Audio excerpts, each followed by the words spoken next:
আসসালামু আলাইকুম। আমরা কি জানি আমাদের দৈনন্দিন জীবনের ছোট্ট একটি অভ্যাস আমাদের বড় কোনো শারীরিক ক্ষতির কারণ হতে পারে? প্রিয় নবী হজরত মুহাম্মদ সাল্লাল্লাহু আলাইহি ওয়াসাল্লাম আজ থেকে 1400 বছর আগে দাঁড়িয়ে প্রস্রাব করতে নিষেধ করেছেন। কিন্তু কেন? এর পেছনে রহস্য কি?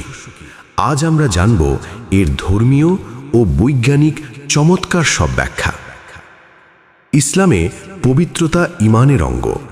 হজরত আয়েশা রাদিয়াল্লাহু আনহা থেকে বর্ণিত, তিনি বলেন, যে ব্যক্তি তোমাদের বলবে যে রাসূলুল্লাহ সাল্লাল্লাহু আলাইহি ওয়াসাল্লাম দাঁড়িয়ে প্রস্রাব করেছেন, তোমরা তা বিশ্বাস করো না। তিনি বসে ছাড়া প্রস্রাব করতেন না। তিরমিজি 10। দাঁড়িয়ে প্রস্রাব করলে কাপড়ে নাপাক ছিটকে আসার সম্ভাবনা থাকে, যা আপনার সালাত বা ইবাদত কবুলের ক্ষেত্রে বাধা হয়ে দাঁড়াতে পারে। এমনকি কবরের আযাবের একটি অন্যতম কারণ হল প্রস্রাবের ছিটা থেকে নিজেকে রক্ষা না করা। বৈজ্ঞানিক ব্যাখ্যা। বর্তমান চিকিৎসা বিজ্ঞান নবীজি সাল্লাল্লাহু আলাইহি ওয়াসাল্লামের এই সুন্নাহর সত্যতা নিশ্চিত করছে। চিকিৎসকদের মতে মূত্রথলি খালি হওয়া।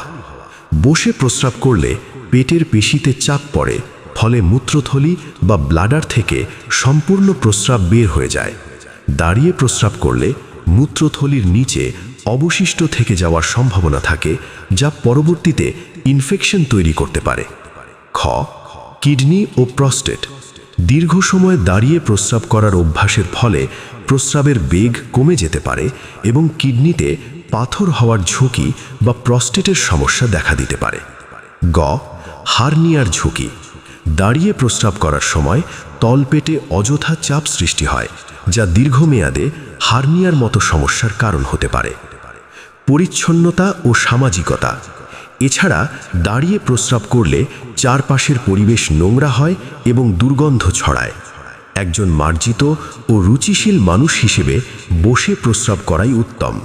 এটি আমাদের চারপাশকে জীবাণুমুক্ত রাখতে সাহায্য করে। সুবহানাল্লাহ। নবীজি সাল্লাল্লাহু আলাইহি ওয়াসাল্লামের প্রতিটি সুন্নাহার মধ্যেই রয়েছে আমাদের ইহকাল ও পরকালের কল্যাণ। তাই সুস্থ থাকতে এবং আল্লাহর সন্তুষ্টি অর্জন করতে আসুন আমরা সব সময় বসে প্রস্রাব করার অভ্যাস করি এবং সুন্নাহ মেনে চলি। ভিডিওটি ভালো লাগলে লাইক দিন এবং আপনার বন্ধুদের সাথে শেয়ার করুন।